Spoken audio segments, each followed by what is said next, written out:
दोस्तों सबसे पहले हम आपको एक तस्वीर दिखाते हैं। इस पिक्चर में दिखाई दे रहे शख्स का नाम तालिब अल अब्दुल मोहसिन है।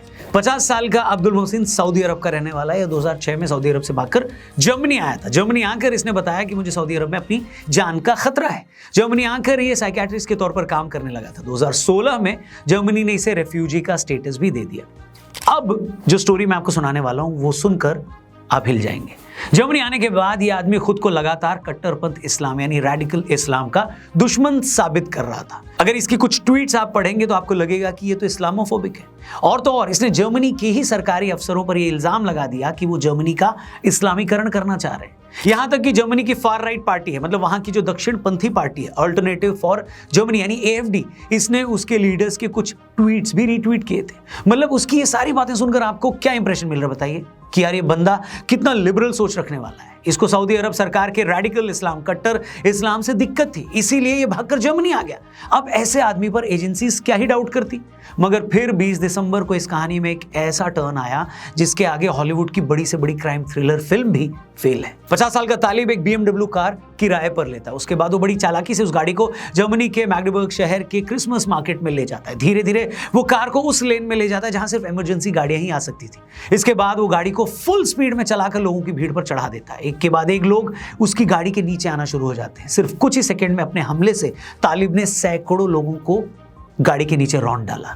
इस अटैक में अब तक 5 लोग मारे जा चुके हैं, 200 से ज्यादा इंजर्ड हैं। इंजर्ड लोगों में से 40 लोगों की हालत बहुत ज्यादा खराब है। इस हमले के बाद से पूरे जर्मनी का खून खौल रहा है। लोग सड़कों पर आकर इन मुस्लिम रेफ्यूजीज को देश से वापस निकालने की डिमांड कर रहे हैं। जर्मनी की पुलिस अभी इन्वेस्टिगेट कर रही है और इस अटैक के पीछे तालिब का मोटिव क्या था ये जानने की कोशिश कर रही है। मगर पहली नजर में ये कहानी किसी सस्पेंस थ्रिलर से कम नहीं लग रही। जहां एक किलर ने जर्मनी में असाइलम लेने के लिए पहले तो झूठ बोला कि मुझे मेरी कंट्री में जान का खतरा है, फिर अपनी असली सोच छिपाने के लिए उसने कट्टरपंथ इस्लाम की बुराई करनी शुरू कर दी ताकि किसी को उस पर शक ना हो। और फिर एक दिन उसने वही किया जो उससे पहले दसियों जिहादी यूरोप में कर चुके थे, यानी लोन वुल्फ अटैक। मतलब एक ऐसा आतंकी हमला जिसमें आतंकियों की कोई टीम नहीं होती, कोई बड़ा नेटवर्क नहीं होता, बल्कि एक ही आदमी होता है जो ऐसे हमले को अंजाम देता है। अब आप एक पल के लिए जरा सोच कर देखिए कि जर्मनी के लोगों के साथ इससे बड़ा धोखा और क्या हो सकता है। मुझे आज भी याद है 2015 के आसपास जब सीरिया में आईसिस का जुल्म अपने पीक पर था। सीरिया के लोग अपनी जान बचाने के लिए वहां भाग रहे थे, कोई देश उन्हें शरण देने के लिए तैयार नहीं था। उस वक्त जर्मनी की चांसलर एंजेला मार्केल ने कहा था कि हमारे दरवाजे सीरिया के इन शरणार्थियों के लिए खुले हैं।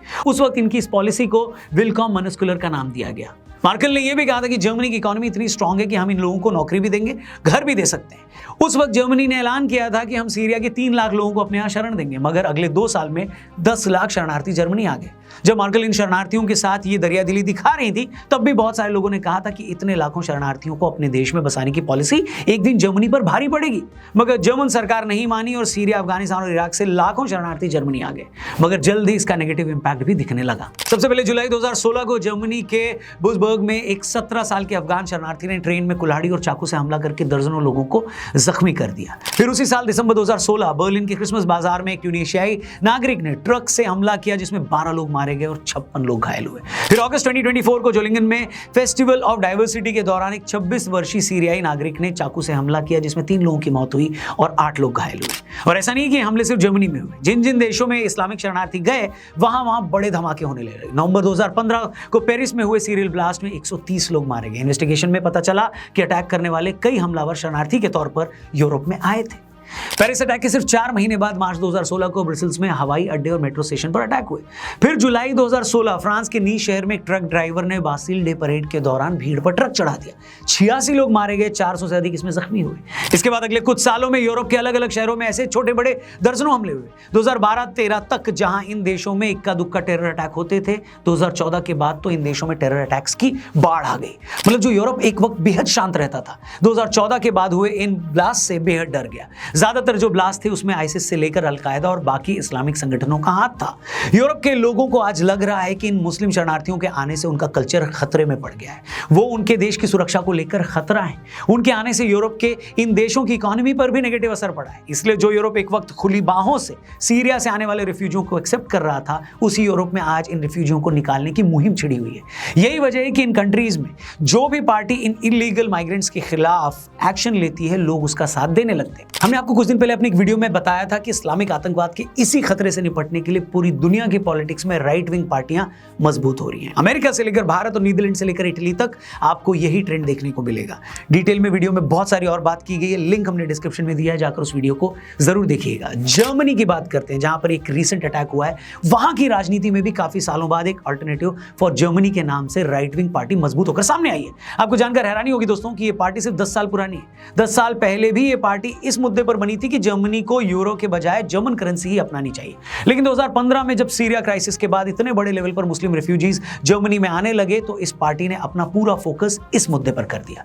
इसी साल सितंबर के महीने में जर्मनी में जब 2 स्टेट इलेक्शन के रिजल्ट आए तो उसने पूरी जर्मनी को हिलाकर रख दिया। इन रिजल्ट में एक स्टेट में AfD को 1/3 से ज्यादा सीटें मिली और दूसरी स्टेट में वो दूसरी सबसे बड़ी पार्टी बनकर सामने आई। जर्मनी में हुए एक रीसेंट सर्वे में भी AfD जर्मनी की दूसरी सबसे बड़ी पार्टी बनकर सामने आई है। AfD साफ कहती है कि इस्लाम जर्मनी की सोसाइटी के लिए ठीक नहीं है। वो इस्लाम को जर्मनी का हिस्सा भी नहीं मानते। यहां तक कि AfD जर्मनी में मस्जिद बनाने और पब्लिक प्लेस में यूं नमाज पढ़ने के भी खिलाफ है। ऑल्टरनेटिव फॉर जर्मनी पार्टी साफ तौर पर एंजेला मर्केल की ओपन माइग्रेशन की पॉलिसी के खिलाफ है। इनका मानना है कि इन इस्लामिक रेफ्यूजियों के आने से हमारा कल्चर खतरे में पड़ गया है। आप इस पार्टी की पॉपुलैरिटी का अंदाजा इस बात से लगाइए दोस्तों कि 20 दिसंबर को जर्मनी में जो अटैक हुआ उसके बाद दुनिया के सबसे अमीर आदमी इलॉन मस्क ने ट्वीट करके कहा कि जर्मनी को अब सिर्फ AfD ही बचा सकती है। मस्क की इस ट्वीट के बाद तो पूरा जर्मनी हिला हुआ है। ये बात सारी दुनिया को पता है कि जब इलॉन मस्क ने डोनाल्ड ट्रंप का साथ दिया तो ट्रंप को जिताने में जी जान लगा दिया था। मस्क के पास किसी पार्टी को फंड करने के लिए पैसा भी है। ट्विटर या एक्स के फॉर्म में उनके पास दुनिया का सबसे बड़ा न्यूज प्लेटफॉर्म भी है। ऐसे में अगर मस्क जैसा आदमी ये बोल रहा है कि जर्मनी को AfD जैसी राइट विंग पार्टी ही बचा सकती है तो आप अंदाजा लगा सकते हैं कि जर्मनी के नेक्स्ट इलेक्शन में क्या होने वाला है। अब सवाल दोस्तों ये है कि इन सारी बातों में हमारे लिए यानी भारत के लिए क्या लेसन छिपा है। ताजा हमला जर्मनी में हुआ है, लेकिन हम लोग बहुत बड़ी गलती करेंगे अगर हमें यह लगता है कि भारत में ऐसा हमला नहीं हो सकता। हम सभी जानते हैं कि भारत में इस वक्त 2 करोड़ के आसपास बांग्लादेशी अवैध रूप से रह रहे हैं। इसी तरह लाखों रोहिंग्या मुसलमान भी भारत में घुस चुके हैं। देश में हुए कई हमलों में इन लोगों का हाथ भी सामने आया है। खास तौर पर शेख हसीना के तख्ता पलट के बाद बांग्लादेश में आज जो सिचुएशन है वो भारत के लिए और खतरनाक है। बांग्लादेश और पाकिस्तान दोनों क्लोज आ रहे हैं। पाकिस्तान की खुफिया एजेंसी इस बात की पूरी कोशिश करेगी कि बांग्लादेश के साथ रिलेशन नॉर्मल होने के बाद वो बांग्लादेश बॉर्डर का इस्तेमाल भारत में टेररिस्ट की घुसपैठ करने में करवाए। भारत के लिए टेंशन की बात यह है कि इसके ईस्टर्न बॉर्डर का एक बड़ा हिस्सा ऐसा है जिस पर अभी भी फेंसिंग नहीं हुई है और इसी रास्ते का इस्तेमाल करके बर्मा से लेकर बांग्लादेश के रास्ते आतंकी भारत में आ सकते हैं। इसलिए बहुत जरूरी हो जाता है कि हमारे इन बॉर्डर को भी और सिक्योर किया जाए। साथ ही NRC और CAA को भी टाइम से इंप्लीमेंट किया जाए ताकि जितने भी ये लोग इलीगल तरीके से भारत में रह रहे हैं उन्हें फौरन इनके देश वापस भेजा जा सके। मुझे अच्छे से याद है कि आज से कुछ साल पहले जब बांग्लादेश की घुसपैठियों को वापस उनके देश भेजने की बात होती थी तो भारत के ही एक राज्य की मुख्यमंत्री कहती थी कि इन लोगों को वापस बांग्लादेश भेजने से पहले मेरी लाश के ऊपर से गुजरना होगा। ये बात अलग है कि वही नेता आज बांग्लादेश में हिंदुओं की जो हालत हुई है उस पर ऐसे आंसू बहा रही हैं कि उस आंसू को देखकर खुद घड़ियाल के भी असली आंसू निकल जाएं। एंड में दोस्तों बस यही कहूंगा कि एक्सट्रीमिस्ट को एक बात अच्छे से समझ लेनी चाहिए कि ये दुनिया सबकी है। इस दुनिया में रहने का हक सबका है। हर किसी को अपना भगवान अपना धर्म प्यारा है। अगर किसी को यह लगता है कि ना ना ना ना ना वो तो पूरी दुनिया पर कब्जा कर लेगा या किसी और धर्म के आदमी को यहां रहने का हक नहीं है तो ये उनकी बहुत बड़ी मासूमियत है। जर्मनी ने 2015 में लाखों रिफ्यूजियों को अपने यहाँ पनाह देकर बड़ा दिल दिखाया, लेकिन अगर कुछ मुट्ठी भर जिहादियों को ये लगता है कि वो उनके इस सीधेपन का फायदा उठा लेंगे तो शायद वो जर्मनी या यूरोप की हिस्ट्री से वाकिफ नहीं है। ये लोग अगर पेलने पर आ गए ना तो इतना दौड़ाएंगे फिर सीधा अरब की खाड़ी में ही छलांग लगानी पड़ेगी। हम सभी ये देख रहे हैं कि हमास के जिहादियों ने जब इजराइल पर अटैक किया और इजराइल को लगा कि बात तो हमारे सर्वाइवल की आ गई है तो फिर इजराइल ने गाजा का क्या हाल किया ये सबने देखा। इसलिए जिस दिन फ्रांस या जर्मनी या किसी भी देश को ये लगा कि ये शरणार्थी जो ये रेफ्यूजीज हैं हमारा ही कल्चर बर्बाद कर रहे हैं, हमें ही हमारे देश में बर्बाद कर रहे हैं, तो उस दिन ये 1 मिनट भी नहीं लगाएंगे इन लोगों को ठिकाने लगाने में। और जिस दिन ऐसा हुआ तो इनका भी यही हाल होगा जो आज फिलिस्तीन और लेबनान में हो रहा है।